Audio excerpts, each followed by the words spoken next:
मैंने arrow India 2021 में अमेरिकी उद्योग की भागीदारी के लिए सेक्रेटरी ऑस्टिन को अपनी प्रसन्नता व्यक्त की है। मुझे उम्मीद है कि यूएस ओरिजिनल इक्विपमेंट मैन्युफैक्चरर्स रक्षा में भारत की लिबरलाइज्ड एफडीआई पॉलिसी का लाभ उठाएंगे। हम दोनों इस बात पर सहमत थे कि रक्षा उद्योग में सहयोग के अवसर हैं। भारत, अमेरिका, जापान और ऑस्ट्रेलिया के हाल में हुए फर्स्ट लीडर समिट ने फ्री, ओपन और इंक्लूसिव इंडो पैसिफिक क्षेत्र को बनाए रखने के हमारे संकल्प को दोहराया है। हमारी चर्चा के दौरान हमने कुछ गैर पारंपरिक चुनौतियों जैसे कि तेल रिसाव और पर्यावरणीय आपदाओं, नशीले पदार्थों की तस्करी और इलीगल, अनरिपोर्टेड और अनरेगुलेटेड फिशिंग आदि को संबोधित करने के लिए क्षमता निर्माण की आवश्यकता भी महसूस की है। भारत अमेरिका के साथ मजबूत रक्षा साझेदारी को और आगे बढ़ाने के लिए पूरी तरह से प्रतिबद्ध है। मैं आपके साथ मिलकर काम करने के लिए उत्सुक हूं एक्सेलेंसी, जिससे भारत अमेरिका रिलेशंस का 21वीं सदी को परिभाषित करने वाली एक नई भागीदारी बनाई जा सके। धन्यवाद। I would like to read this statement in English. Excellency Secretary Austin, ladies and gentlemen, it is great honor and pleasure to receive U.S. Secretary of Defense, Mr. Austin, in his first official visit abroad and to India. I spoke with Secretary Austin immediately after he assumed charge. We had an excellent conversation during which I invited him to visit India at his earliest convenience. His visit to India, despite the COVID-19 global pandemic, shows the abiding commitment of the United States to our bilateral relationship. I am happy to inform that we had a comprehensive and fruitful discussion with Secretary Austin and his delegation. We are keen to work together to realize the full potential of the India-US Comprehensive Global Strategic Partnership. Our discussions today focused on our wide-ranging defense cooperation and expanding military-to-military engagement across services, information sharing, cooperation in emerging sectors of defense, and mutual logistics support. We reviewed the wide gamut of bilateral and multilateral exercises and agreed to pursue enhanced cooperation with the U.S. Indo-Pacific Command, Central Command, and Africa Command. Acknowledging that we have in place the foundational agreements LEMOA, COMCASA, and BECA, we discussed steps to be taken to realize their full potential for mutual benefit. I conveyed my appreciation to Secretary Austin for participation of U.S. in Aero India 2021, along with a business delegation. I invited U.S. industry to take advantage of India's liberalized foreign direct investment policies in the defense sector. We both agreed that there are opportunities for collaboration in defense industry. The recent Leaders Summit of India, USA, Japan, and Australia under the Quad framework emphasized our resolve to maintain a free, open, and inclusive Indo-Pacific region. We discussed the need for enhanced capacity building to address some of the non-traditional challenges such as oil spills and environment disasters, drug trafficking, illegal, unreported, and unregulated fishing, etc.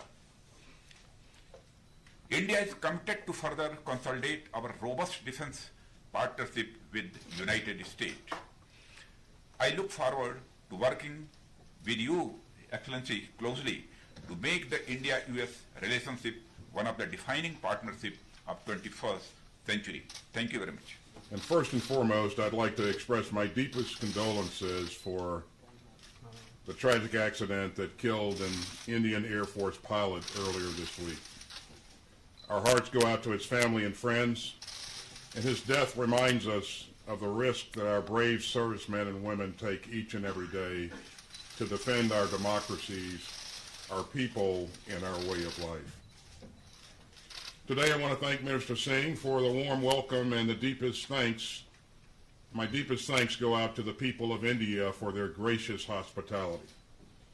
It is indeed a privilege to be here in New Delhi on my first overseas trip as Secretary of Defense, and I'm grateful for the opportunity to meet with my counterpart despite the challenges from COVID-19.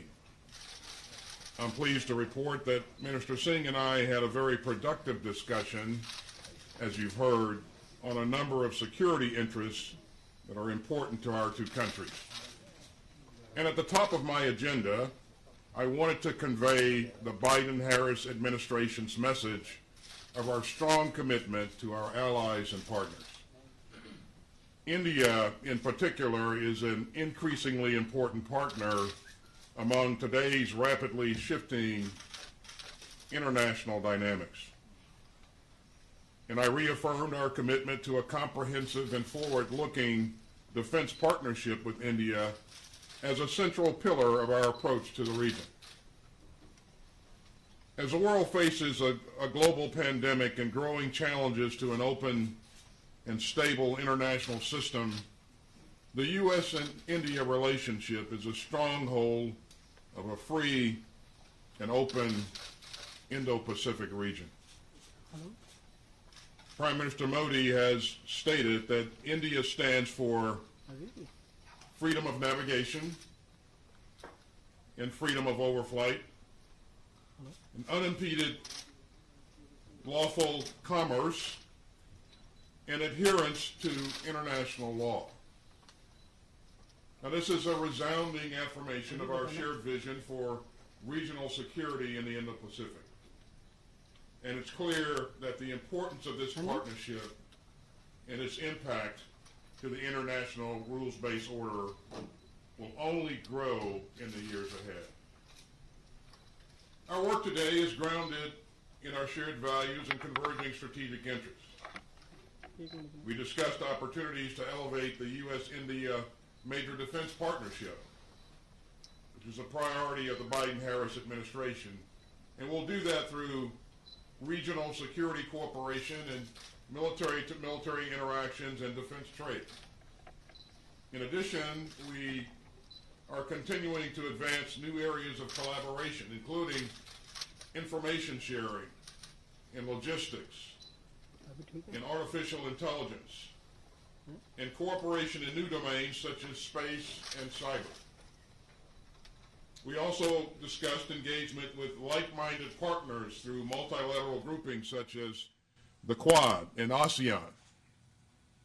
And as the Indo-Pacific region faces acute transnational challenges such as climate changes and challenges to a free and open regional order, cooperation among like-minded countries is imperative to securing our shared vision for the future. Despite today's challenging security environment, the partnership between the United States and India, the world's two largest democracies, remains resilient and strong. And we will seek every opportunity to build upon this major partnership. And thanks again to Minister Singh for your warm hospitality and for your strong leadership as we continue to deepen our cooperation and advance our shared interests and values and defend the international rules-based order. I look forward to working with you in the years ahead, and I'm confident that together we can build a partnership that's fit for today's and tomorrow's challenges.